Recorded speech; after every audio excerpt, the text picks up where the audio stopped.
Si yo fuera un responsable de política en Irán, incluso si tuviera que comer pasto, conseguiría armas nucleares.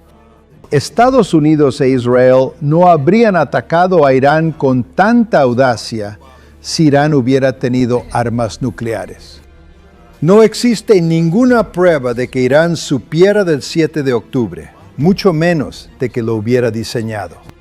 La guerra contra Irán será una de las mayores catástrofes de la política exterior estadounidense. Irán puede cerrar el estrecho de Hormuz, y ahora todos lo han entendido. El arma nuclear es el elemento disuasorio definitivo. Miren a Corea del Norte. Pero en esta conversación, John Mearsheimer explica por completo dos puntos importantes. Primero, por qué, desde su punto de vista, Irán, después de los ataques de Estados Unidos e Israel, tiene más incentivos para buscar una disuasión nuclear. Y segundo, ¿cuál será el final de las negociaciones? No se pierdan, a continuación, la respuesta completa a estos dos puntos. En este programa, el juez Andrew Napolitano conversa con John Mearsheimer, reconocido profesor de Relaciones Internacionales en la Universidad de Chicago, teórico del realismo ofensivo y uno de los críticos más serios de la política exterior intervencionista de Estados Unidos. Primera parte. ¿Estados Unidos ha vuelto a atacar a Irán? Profesor Mearsheimer, antes de entrar en la discusión general sobre los neoconservadores y su inclinación hacia la guerra, una pregunta urgente. ¿Estados Unidos ha reanudado los ataques contra activos militares iraníes? En este caso, al parecer, fueron atacadas lanchas rápidas. Sí, así es. Realmente es difícil entender qué está pasando aquí. Si miramos la semana pasada, cuando hablamos el martes 19, yo pensaba que íbamos a hablar sobre la reanudación de la guerra y el reinicio de la campaña aérea, porque Trump había prometido algo así el lunes 18. Pero después, el día 19, cuando hablamos, él dijo que las conversaciones de paz se habían reiniciado y que había sido convencido de no comenzar la campaña de bombardeos. Luego el viernes anunció que no iría a la boda de su hijo y parecía que los bombardeos iban a reanudarse durante el fin de semana, coincidiendo con el feriado del Memorial Day. Pero después, el sábado y el domingo, llegaron noticias de que las partes estaban cerca de un acuerdo. Uno se decía, bueno, aquí está el acuerdo, ahora sí se va a alcanzar un acuerdo. Pero ayer lunes volvimos a bombardear objetivos en Irán. Realmente es difícil entender hacia dónde vamos en este camino lleno de altibajos. Los negociadores iraníes aparentemente están en Doha e intentan dar forma a algún tipo de acuerdo. Y apenas unas horas después de su llegada, Estados Unidos atacó esas lanchas rápidas, aparentemente bajo la afirmación de defensa propia. ¿Existe o no un alto el fuego? ¿Hay o no negociaciones en curso? Esto es realmente poco convencional. Incluso decir poco convencional es decirlo con demasiada suavidad. Es una locura. Consideremos todo el proceso de negociación. En primer lugar, parece que de nuestro lado solo hay una persona, y solo una persona, involucrada en este proceso. Y esa persona es el presidente Trump. Él habla constantemente sobre esta parte o aquella parte del acuerdo. Parece que va inventando cosas a medida que avanza. Cambia de opinión de un día para otro. Esa no es en absoluto la manera de negociar. Esto debe hacerse en privado. Debe haber equipos profesionales en ambos lados, no que solo un lado tenga un equipo profesional. Deben intentar resolver las diferencias para que podamos detener esta guerra. Pero si uno escucha muchas de las cosas que dice el presidente Trump y luego mira la reacción de los iraníes, queda completamente claro que muchos de los puntos que plantea Trump contradicen la posición de Irán. No hay ninguna manera de que los iraníes acepten muchas de las exigencias de Trump. Este es un proceso muy extraño y es difícil ver cómo podría conducir a un acuerdo significativo. Segunda parte. Si Irán hubiera tenido armas nucleares, ¿habrían atacado Estados Unidos e Israel? Esta pregunta le pide que prediga algo que podría haber ocurrido. Pero si Irán hubiera tenido armas nucleares, ¿Estados Unidos e Israel habrían atacado a Irán, como lo hicieron en junio y en febrero, con la misma audacia e intensidad? En mi opinión, la respuesta es un no rotundo. Y creo que lo único que hay que hacer es mirar a Corea del Norte para entender cuán importante es tener armas nucleares cuando uno se enfrenta a un país como Estados Unidos o a un país como Israel que podría atacarlo. Desde el punto de vista de Corea del Norte, ellos tienen el elemento disuasorio definitivo. Irán, por supuesto, no tiene algo así. Antes del 28 de febrero, no creo que mucha gente imaginara que Irán pudiera cerrar el estrecho, o que realmente fuera a cerrar el estrecho, y que esa misma acción pudiera ser, por sí sola, un poderoso elemento de disuasión. Pero ahora sabemos que, incluso si Irán no tiene armas nucleares, puede cerrar el estrecho. Se puede argumentar que de ahora en adelante, los iraníes quizá tengan menos incentivos que antes para conseguir armas nucleares, porque pueden cerrar el estrecho. Pero aún así, si yo fuera un responsable de política iraní, si tuviera que comer pasto para conseguir armas nucleares, lo haría. Porque cuando se tienen armas nucleares, es muy poco probable que los israelíes o los estadounidenses vuelvan a atacarte, porque temen quedar atrapados en una guerra nuclear. Tercera parte. ¿Por qué Corea del Norte está más segura que Irán? Entonces, desde su punto de vista, ¿el arma nuclear es un verdadero elemento disuasorio? Sí, solo miren a Corea del Norte. Corea del Norte, en cierto modo, muestra lo que significa tener armas nucleares frente a Estados Unidos. Los estadounidenses no pueden atacar a Corea del Norte con la misma lógica con la que atacan a Irán, porque saben que el costo podría ser catastrófico. En el caso de Irán, la historia es diferente. Irán no tiene armas nucleares, pero ahora ha quedado claro que Irán también tiene otros instrumentos de disuasión, el estrecho de Hormuz. Si Irán puede cerrar el estrecho, puede causar un daño enorme a la economía mundial. Eso por sí mismo es una palanca muy poderosa. Pero aún así debo subrayar que desde la perspectiva de un responsable de decisiones iraní, el arma nuclear es lo que impide un nuevo ataque. Porque Estados Unidos e Israel no entran fácilmente en guerra con un país que realmente tiene capacidad nuclear. Cuarta parte. Trump y el extraño proceso de negociación con Irán. Volvamos al proceso de las negociaciones. Usted dijo que este proceso es extraño y que Trump prácticamente está hablando sobre él por su cuenta, como si fuera una sola persona. ¿Cuál es el principal problema de este método? El principal problema es que las negociaciones serias no se hacen de esta manera. No se puede salir todos los días frente a las cámaras, hablar sobre una cláusula de un acuerdo, cambiarla al día siguiente, luego volver a amenazar con bombardear, después decir que el acuerdo está cerca y luego atacar otra vez.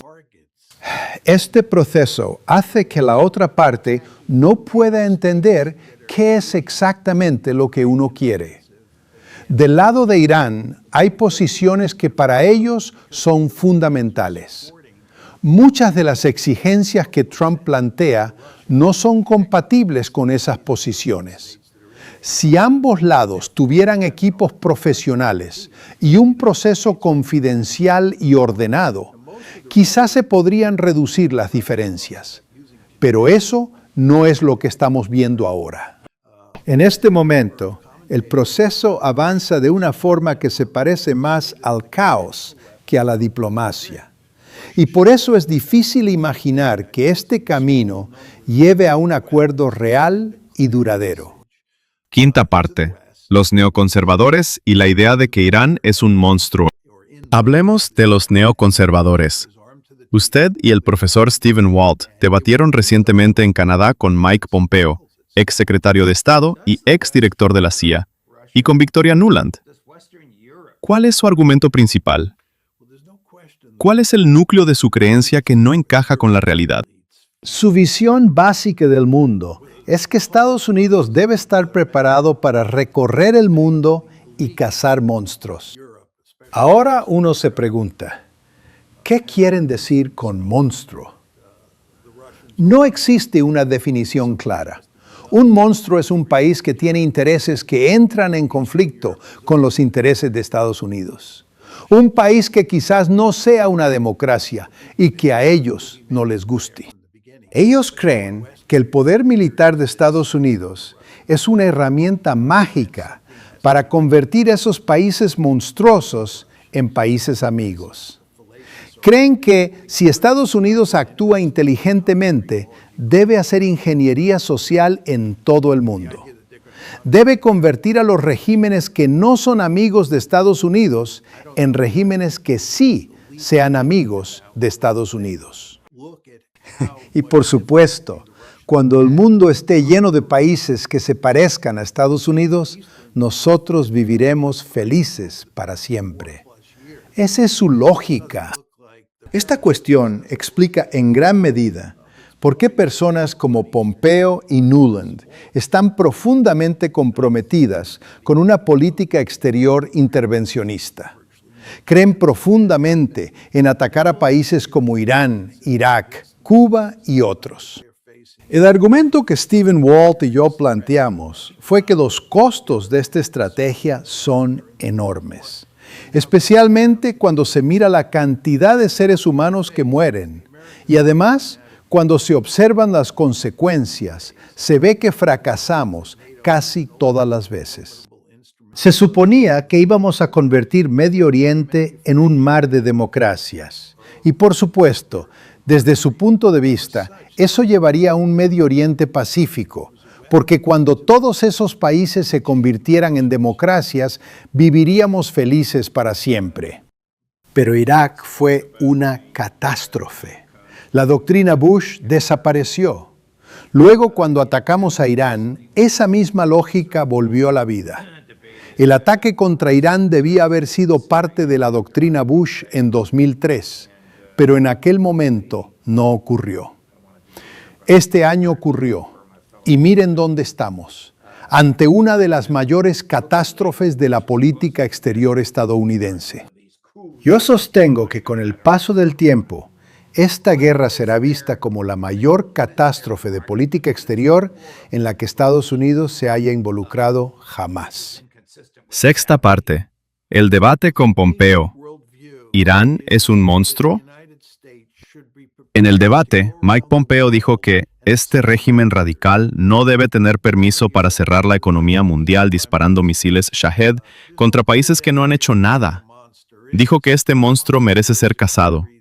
Luego Stephen Walt le dijo, Mike, ¿sabes que nosotros empezamos la guerra? Sí, y Pompeo inmediatamente dijo, no, definitivamente no. Pero la realidad es que los iraníes no disparaban esos misiles hasta que Israel y Estados Unidos atacaron a Irán. Stephen Walt señaló un punto importante. Dijo, ¿cree usted que Irán ha olvidado que nosotros derrocamos en 1953 al gobierno democrático de Mohammad Mossadegh? ¿Cree usted que Irán ha olvidado que nosotros apoyamos a Saddam Hussein en la guerra entre Irán e Irak? Estos son hechos poderosos. Desde 1953, de una forma u otra, hemos tenido a Irán en la mira, desde el momento en que derrocamos al gobierno de Mossadegh. En la guerra entre Irán e Irak, apoyamos a Irak. No solo apoyamos a Irak, ayudamos a Saddam Hussein a producir armas químicas, armas que fueron usadas contra los iraníes. Por lo tanto, la idea de que los iraníes son monstruos que atacan constantemente al inocente Israel y al inocente Estados Unidos no es un argumento serio. En ese mismo debate, cuando surgió el tema del 7 de octubre, se dijo que no habríamos tenido el 7 de octubre si no hubiera sido por el apoyo de Irán a Hamás.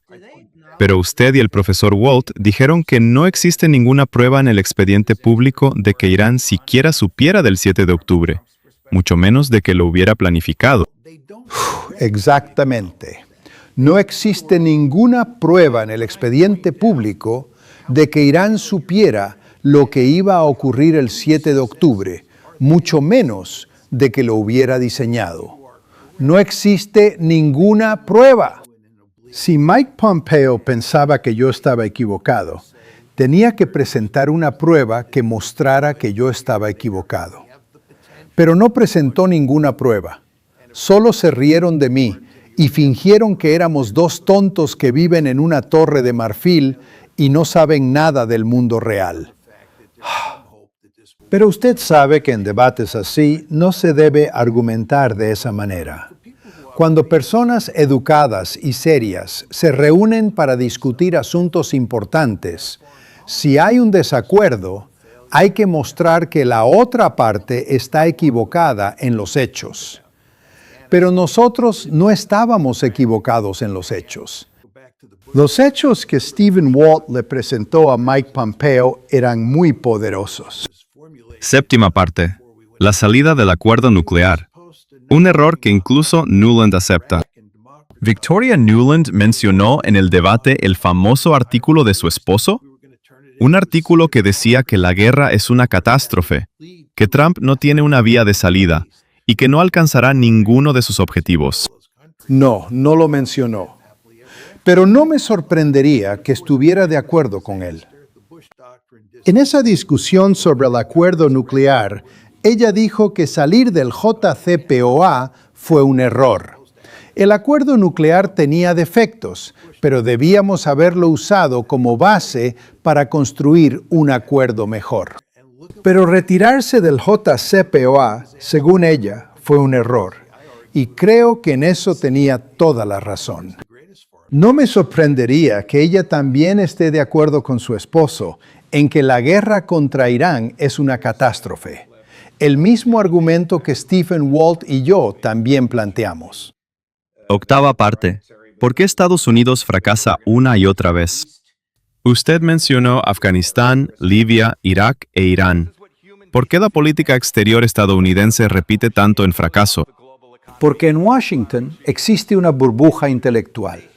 Una burbuja en la que las personas creen que Estados Unidos puede reconstruir otras sociedades según su propio deseo mediante el poder militar.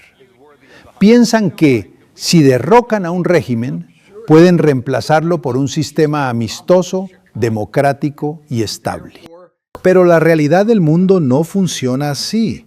Los países tienen su propia historia, identidad, intereses y miedos.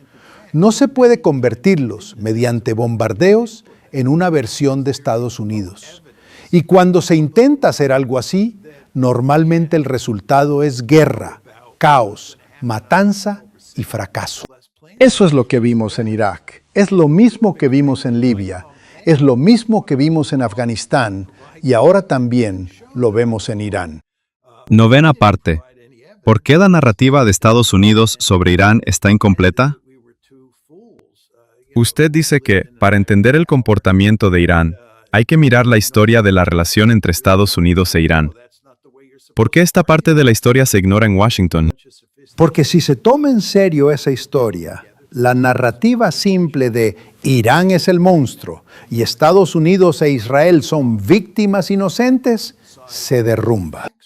Cuando uno ha derrocado al gobierno democrático de un país, cuando ha apoyado al enemigo de ese país en una guerra sangrienta, cuando ha ayudado a producir armas químicas contra ese país, cuando durante años ha impuesto sanciones, amenazas y presión, no puede esperar que ese país no tenga ninguna memoria histórica.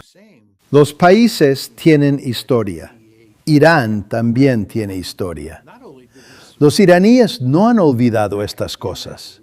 Por lo tanto, si se quiere entender el comportamiento de Irán, hay que entender frente a qué amenazas se ve a sí mismo Irán. Décima parte. El mensaje principal de Mearsheimer para Irán, Estados Unidos e Israel. Si quisiéramos resumir, ¿cuál es su mensaje principal sobre Irán y Estados Unidos? El mensaje principal es que la guerra con Irán es una catástrofe y que este camino no beneficia a Estados Unidos. Estados Unidos, al atacar a Irán, no resolvió el problema, lo hizo más grande.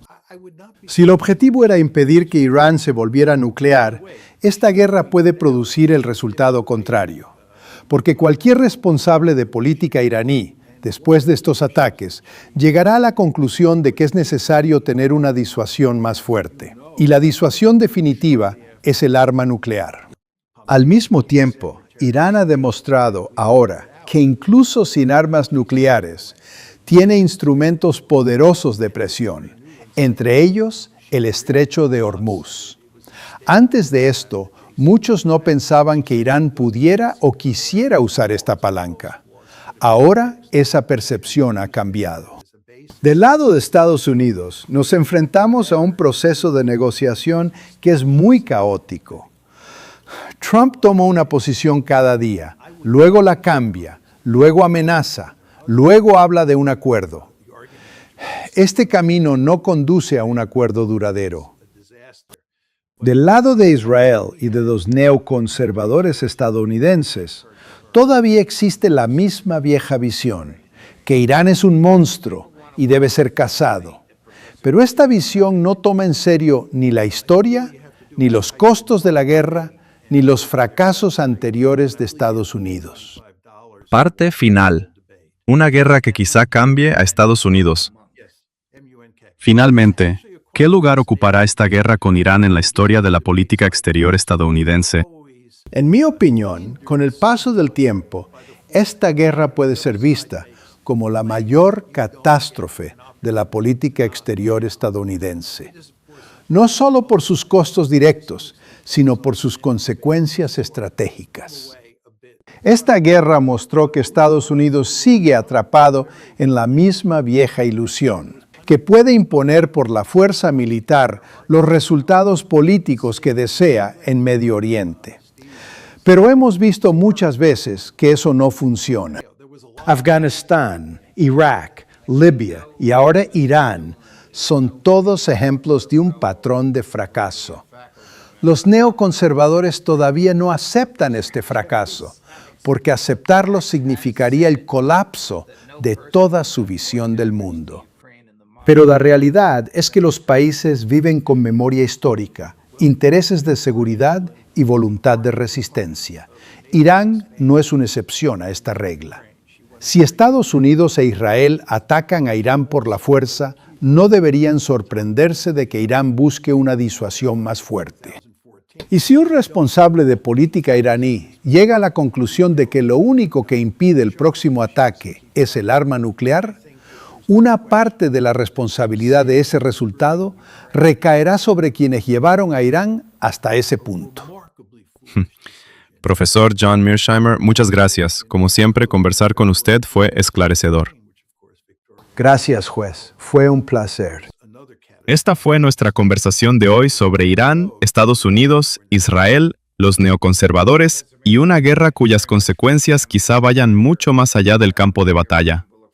¿Qué opinan ustedes? ¿Irán después de estos ataques avanzará hacia una disuasión nuclear? ¿Todavía puede Estados Unidos obligar a Irán a retroceder mediante amenazas militares? ¿O esta vez el cálculo de Washington y Tel Aviv resultó equivocado? Escriban su opinión para nosotros. Irán se está preparando para la guerra. Irán podría ser atacado mientras las negociaciones siguen en marcha. Pero los iraníes no están en pánico. La amenaza de guerra no es algo que Irán tema. Irán hoy es más fuerte que al comienzo de la guerra. Si empieza otra guerra, será peor para Estados Unidos. Esta vez, los aliados de Irán serán más activos. La principal carta de presión de Irán es el estrecho de Hormuz. Estados Unidos quiere una respuesta inmediata. Irán no. Para Trump no hay una buena salida. Esta guerra no terminará bien para Estados Unidos. Estas son algunas de las advertencias más fuertes de Seyed Mohammad Marandi. Pero en esta conversación, Marandi también plantea dos puntos aún más importantes. Primero, ¿qué podría obtener realmente Irán, en caso de un acuerdo, por permitir el paso de barcos por el estrecho de Hormuz? Y segundo, ¿por qué los mensajes optimistas de la Casa Blanca podrían ser, precisamente, una señal de peligro? No se pierdan las respuestas más importantes y reveladoras del profesor Marandi, y quédense hasta el final de este video. Esta conversación fue realizada con Glenn Diesen, analista noruego, y Seyed Mohammed Marandi, profesor de la Universidad de Teherán y ex asesor del equipo negociador nuclear de Irán. Según el archivo, la entrevista corresponde al 24 de mayo. Parte 1. ¿Irán y Estados Unidos se acercan a un acuerdo o todo es guerra psicológica? Quería hablar hoy con usted sobre el proceso de paz o sobre la diplomacia que está en curso, porque estamos recibiendo mensajes muy contradictorios. Estados Unidos está enviando señales constantemente de que Washington y Teherán se están acercando a un acuerdo y de que las diferencias se están reduciendo. Mientras tanto, Irán, al menos hasta cierto punto, rechaza esa idea y dice que no existe tal paz y que las dos partes todavía están muy lejos una de la otra. ¿Qué está ocurriendo realmente en el frente diplomático? ¿Qué parte es guerra informativa y qué parte es realidad? Mire, yo siempre digo, y sigo creyendo, que normalmente la narrativa del lado iraní es mucho más precisa, en términos generales. Glenn, Occidente miente. Por otro lado, los iraníes no mienten, pero cuando no quieren decir algo, simplemente no lo dicen. Es decir, normalmente no veo a los iraníes mintiendo mucho, pero si no quieren que usted sepa algo, o si no quieren hablar de ello, lo ignoran. No mienten sobre eso, pero tampoco hablan de eso. Por eso, cuando uno mira ciertas cosas en los medios iraníes, tiene que leer entre líneas y ver qué es lo que está ausente. Pero en Occidente, normalmente lo que está ausente es la verdad, al menos en los grandes medios de comunicación. Creo que la narrativa iraní es completamente precisa. Según las conversaciones que he tenido con personas involucradas en este proceso, los iraníes ven una gran brecha entre la posición de Irán y la posición de Estados Unidos. Los estadounidenses también sienten una urgencia mucho mayor. Los iraníes no tienen esa sensación de urgencia. No porque los iraníes no estén bajo presión. La guerra ha dañado la economía. Los ataques contra la infraestructura de Irán, el bloqueo, todo eso claramente tiene efectos. Sobre la inflación, sobre el empleo, sobre el mercado. Pero los iraníes reconocen que la situación de la economía mundial es mucho peor y que está al borde de algo muy peligroso.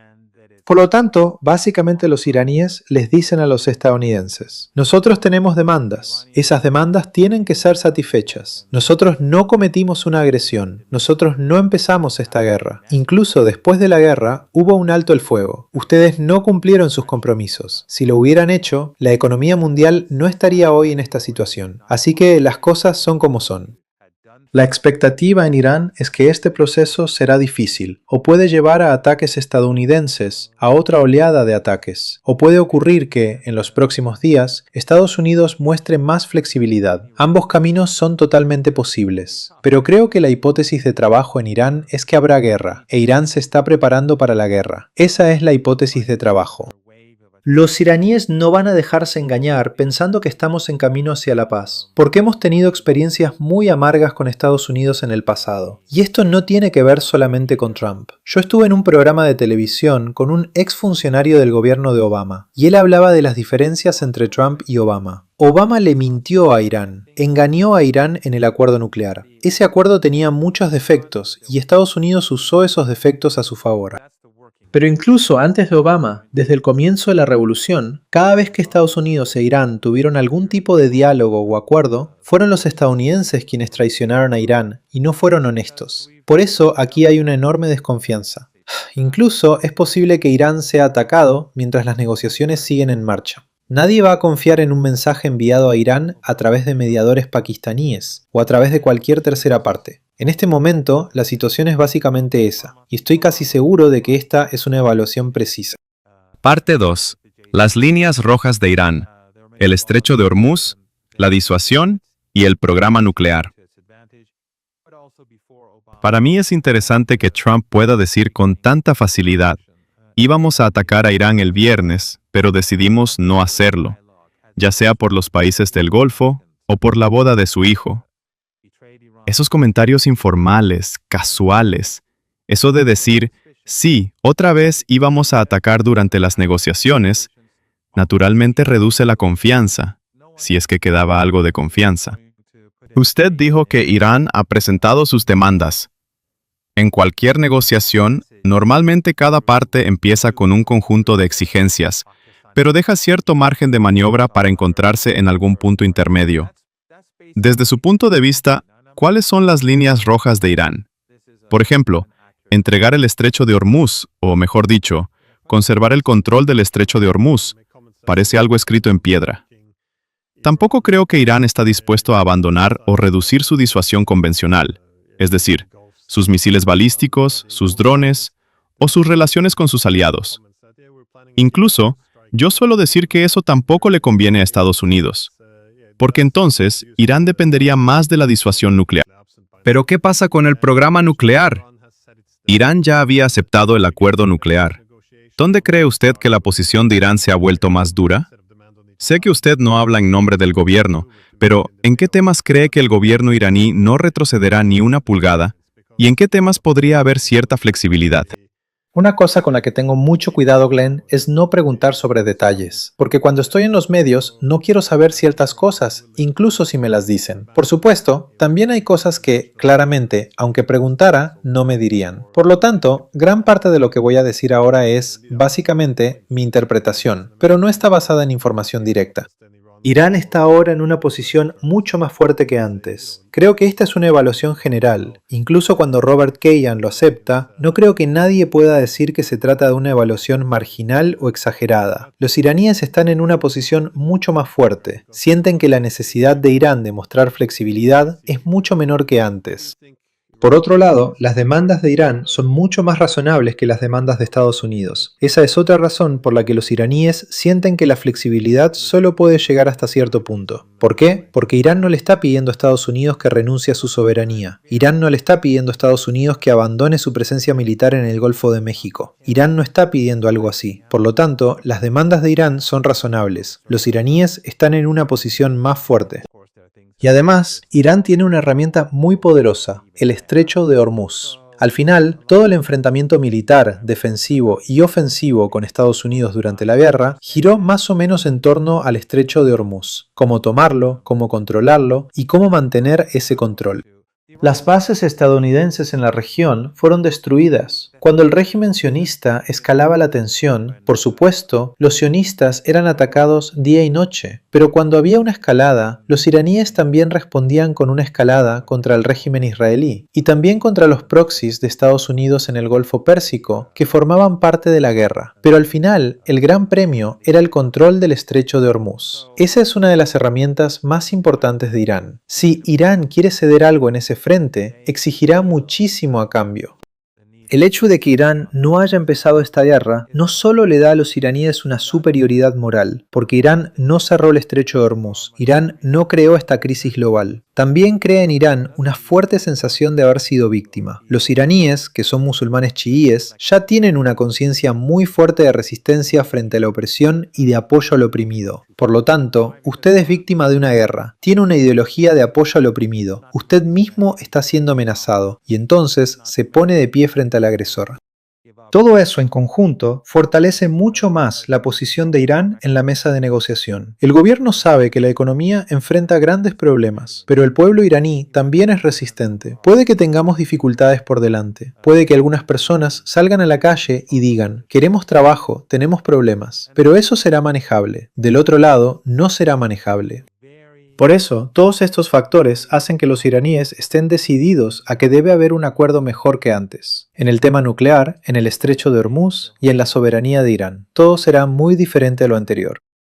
Irán puede mostrar flexibilidad. Por ejemplo, y vuelvo a subrayar que esta es solo mi opinión, supongamos que Irán y Estados Unidos llegan a un acuerdo e Irán abre el estrecho de Hormuz, un estrecho que Irán nunca había cerrado. Siempre tengo que enfatizar esto, Irán nunca cerró el estrecho de Hormuz, solo lo cerró para los países que estuvieron junto a Estados Unidos en el ataque contra Irán. Pero los barcos de los países amigos siguieron pasando durante todo este tiempo. Estaba cerrado para esos 5 regímenes del Golfo, pero nunca estuvo cerrado para Irak ni para Omán. Ahora, supongamos hipotéticamente que Estados Unidos e Irán finalmente acuerdan, bajo condiciones diferentes, que el estrecho de Hormuz quede abierto. Irán seguirá teniendo el control. Puede que en el texto del acuerdo de paz con los estadounidenses no se escriba públicamente que Irán va a cobrar una tarifa, pero Irán cobrará una tarifa. No hace falta que quede escrito en un papel con Estados Unidos que sí, acordamos cobrar o no cobrar una tarifa, pero en la realidad, los barcos que pasen tendrán que pagar por algún motivo. Por ejemplo, calentamiento global, protección ambiental, costos de seguridad o cualquier otra cosa, pero los iraníes cobrarán esa tarifa. Además, los iraníes ya no permitirán que Estados Unidos convierta el Golfo Pérsico en una zona militar. Por lo tanto, algunas cosas pueden aparecer en el papel y otras cosas pueden no aparecer en el papel. Parte 3. Sanciones, guerra y la verdadera carta de presión de Irán. Quiero preguntarle sobre el alivio de las sanciones. Si yo fuera asesor de los estadounidenses, diría que este es un campo en el que ellos tienen algo que ofrecer. Incluso si Estados Unidos ha fracasado, incluso si Irán ha ganado ventaja y Estados Unidos se ve obligado a regresar, eso no significa que vaya a levantar las sanciones. Por supuesto, Irán se beneficiaría mucho si se levantaran todas las sanciones. No gradualmente, porque creo que gradualmente significa que nunca se levantan. Si se levantaran todas las sanciones, quizá Irán mostraría flexibilidad en algunos campos. ¿Qué tan importantes son las sanciones? ¿Tiene Estados Unidos alguna otra carta que pueda ofrecerle a Irán, en vez de solo amenazas y presión? Eso que la OTAN llama paz a través de la fuerza. Los estadounidenses han robado una cantidad considerable de activos iraníes. No sé el valor exacto, pero está claro que son varios miles de millones de dólares. Pero como Irán no controla esos activos, es como si no existieran. Por lo tanto, desde ese punto de vista, no hay mucha palanca de presión. La principal palanca, por supuesto, son las sanciones. La amenaza de guerra realmente no es algo que los iraníes teman, por las razones que usted explicó. Todo lo que nosotros decíamos antes, ahora incluso es aceptado por The New York Times y The Washington Post, aunque ellos no son amigos de Irán. Lo digo con mucha seguridad, y estoy muy seguro de esto. Irán hoy está militarmente más preparado que al comienzo de la guerra. En otras palabras, Irán es militarmente mucho más fuerte que hace 3 meses. Así que, si ocurre otra guerra, será peor para los estadounidenses.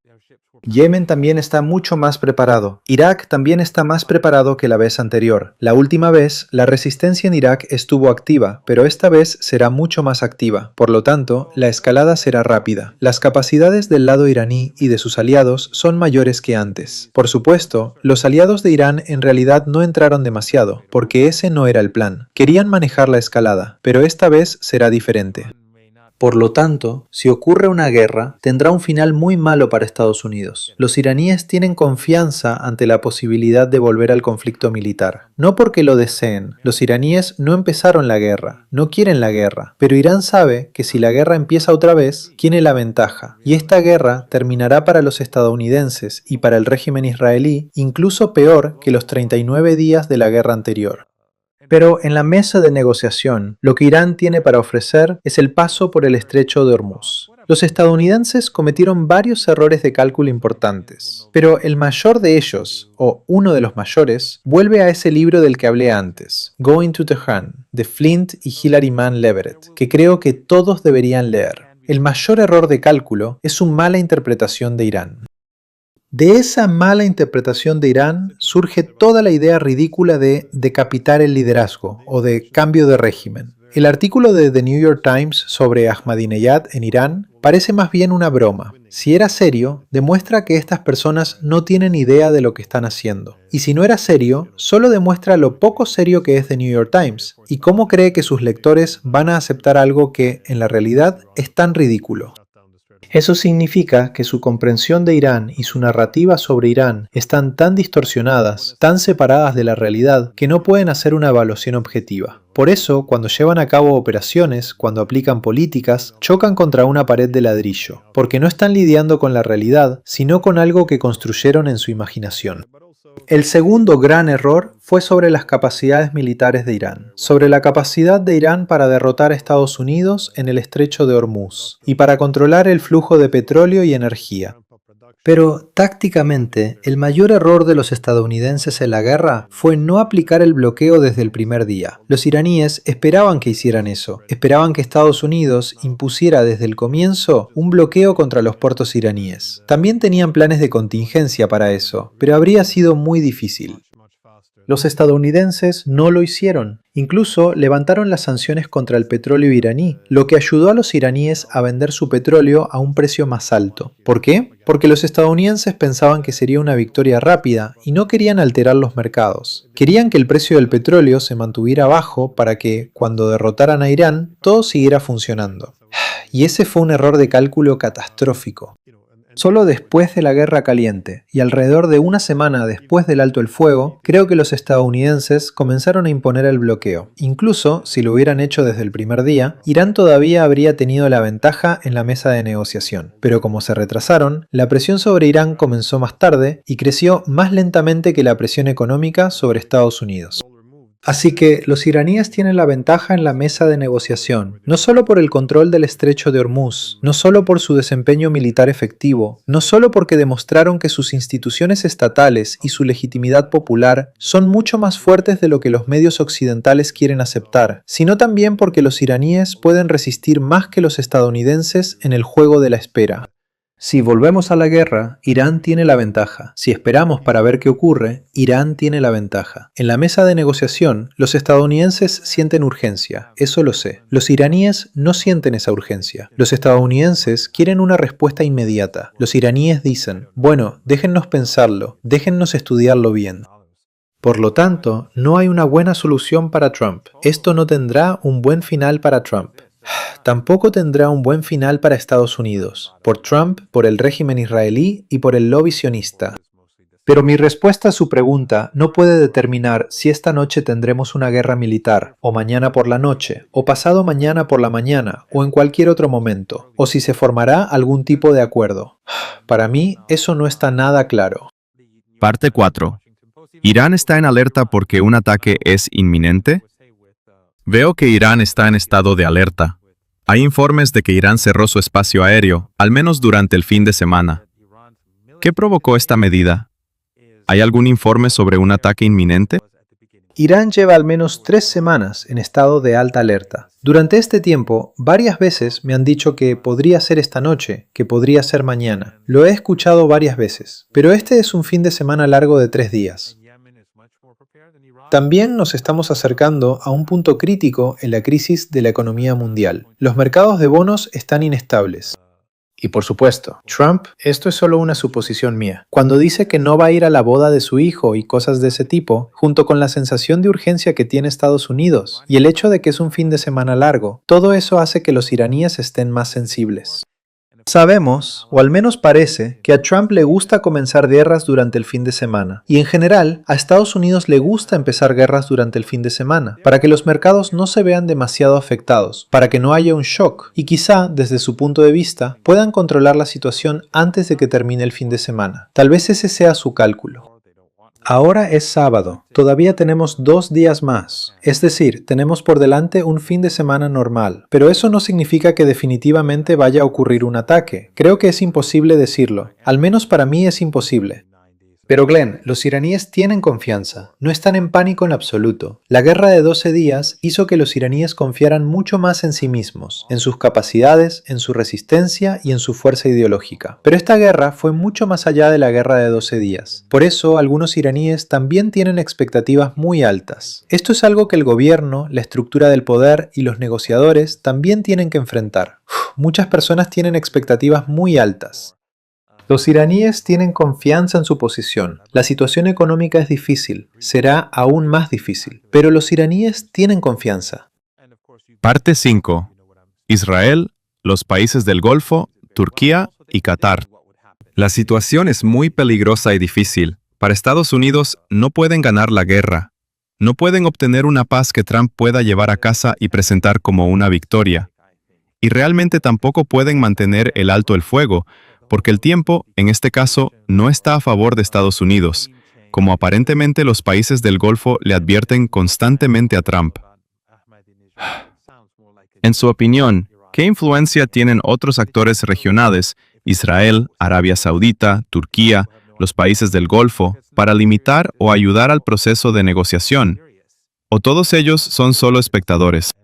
Qatar envió una delegación a Irán, pero no creo que ninguno de estos países tenga realmente una contribución importante. Incluso Pakistán lo que hace básicamente es llevar y traer mensajes, algo que Irán prefiere. Irán prefiere que las cosas estén por escrito porque Irán quiere pensar en ellas. Los iraníes no confían en los estadounidenses. Quieren asegurarse de que no haya ninguna vía de escape ni ambigüedad en nada de lo que va y viene.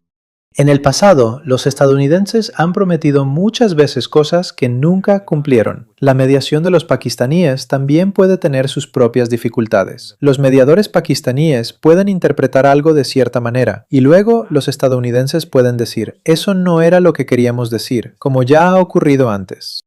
Por lo tanto, creo que lo importante son básicamente los mensajes que van y vienen. Sobre los países de la región, desde el principio ha habido mucho engaño. Recuerda el año pasado, antes de la guerra, y ahora nos estamos acercando al aniversario de la guerra anterior, la guerra de 12 días. Justo antes de la guerra, escuchamos que había una gran diferencia entre Trump y Netanyahu sobre la guerra contra Irán. Después resultó que era falso.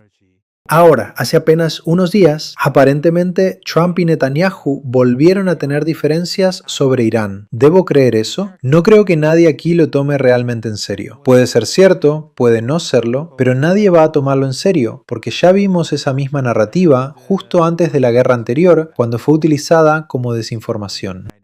O, por ejemplo, los 5 países del Golfo. Antes de la guerra, afirmaban que se oponían a la guerra, pero poco a poco quedó claro que ninguno de ellos se oponía realmente a la guerra. De hecho, apoyaban la guerra, porque pensaban que Estados Unidos ganaría rápidamente. Por eso ayudaron a los estadounidenses, y siguen ayudando a los estadounidenses de cualquier forma posible.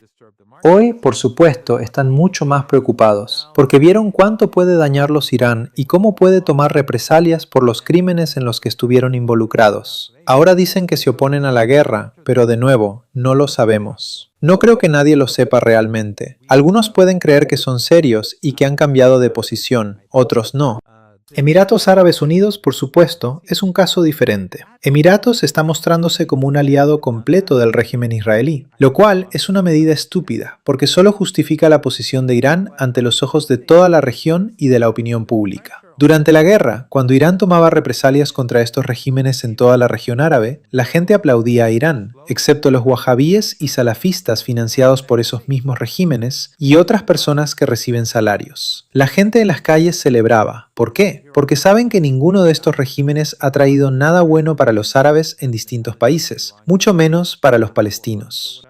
Qatar finge que hace cosas. Por ejemplo, da becas a algunos palestinos, o antes de la guerra construyó algunos hospitales en Gaza, o Al Jazeera muestra los crímenes del régimen israelí. Pero en la realidad, Qatar no hace nada fundamental. Igual que Erdogan en Turquía, que sigue transfiriendo petróleo barato desde Bakú a Netanyahu. Ninguno de ellos hace nada. Por eso Emiratos, al adoptar esta posición, incluso fortalece más a Irán, es decir, aumenta el poder blando de Irán, porque todos odian al régimen israelí. No sabemos dónde están parados estos países, al menos yo no lo sé. Escucho a algunos decir que los cataríes han cambiado de posición, pero si hay un cambio de posición, no es porque realmente hayan cambiado de corazón, es porque saben que sus instalaciones de gas pueden ser destruidas para siempre, y que si la infraestructura vital de Irán es atacada, eso ocurrirá. Turquía es miembro de la OTAN. Erdogan nunca hará nada contra Estados Unidos. No lo hizo en Gaza, no lo hizo en Líbano, tampoco lo hará ahora. Aunque el régimen israelí es una amenaza mayor para Turquía. Como todos sabemos, el proyecto del Gran Israel no apunta directamente contra Irán ni contra Yemen, es decir, contra 2 miembros del eje de la resistencia. Afecta más a Turquía, Siria, Líbano, Jordania, Arabia Saudita, Irak y Egipto. Por supuesto, también afecta indirectamente a Irán, porque si se expande, también se expande su esfera de influencia. Pero, en cualquier caso, estos países no tienen un liderazgo que se enfrente a Estados Unidos. Por lo tanto, la región realmente no es tan importante. Este asunto es entre Irán, Estados Unidos y el régimen israelí. Dentro de Israel también hay muchos problemas. Quienes siguen los medios hebreos saben que hay una crisis dentro del régimen. Alastair Crook y su esposa Aisling trabajan mucho sobre los medios hebreos, especialmente su esposa. Si la gente quiere saber más sobre eso, debería seguir Conflicts Forum. Parte 6. ¿Mensajes optimistas de la Casa Blanca? ¿Señal de paz o alarma de ataque. Cada vez que sale un mensaje desde la Casa Blanca, me preocupo un poco. Cuando dicen que son optimistas y que nos estamos acercando a la paz, normalmente eso es una señal de peligro, de que quizá van a atacar. Trump dijo que los países del Golfo lo convencieron de no atacar, lo cual parece quizá un intento de crear una especie de cobertura protectora para ellos, mientras planifica un ataque. Y, por supuesto, este nuevo relato sobre una división entre Netanyahu y Trump también es exactamente el tipo de cosa que uno podría querer escuchar justo antes de un ataque. Espero que este fin de semana sea tranquilo. Y, como siempre, muchísimas gracias por ser tan generoso con su tiempo.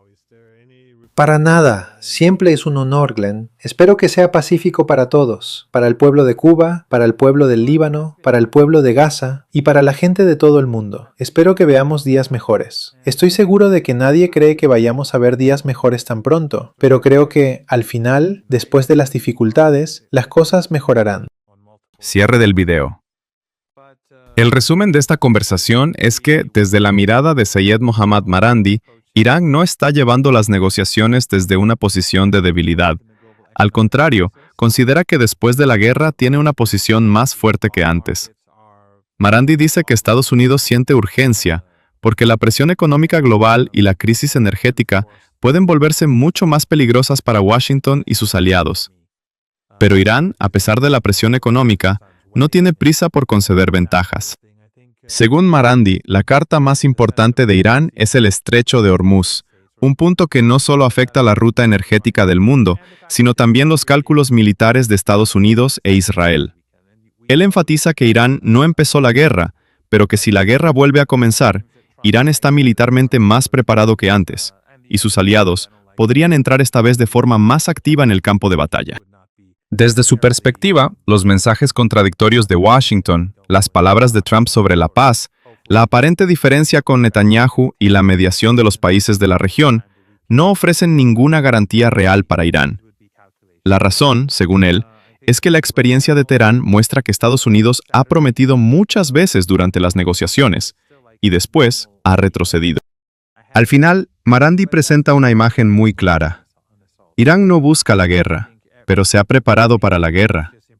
Estados Unidos busca un acuerdo rápido, pero Irán no está dispuesto a conceder ventajas con prisa. Y en el centro de este punto muerto se encuentran tres actores principales: Irán, Estados Unidos y el régimen israelí. La pregunta principal ahora es esta: ¿Washington realmente busca un acuerdo? ¿O los mensajes de paz son solo una cobertura para el próximo ataque? ¿Qué opinan ustedes? ¿Debe Irán mostrar flexibilidad en las negociaciones o debe usar la carta del Estrecho de Hormuz hasta el último momento? Escriban su opinión en los comentarios.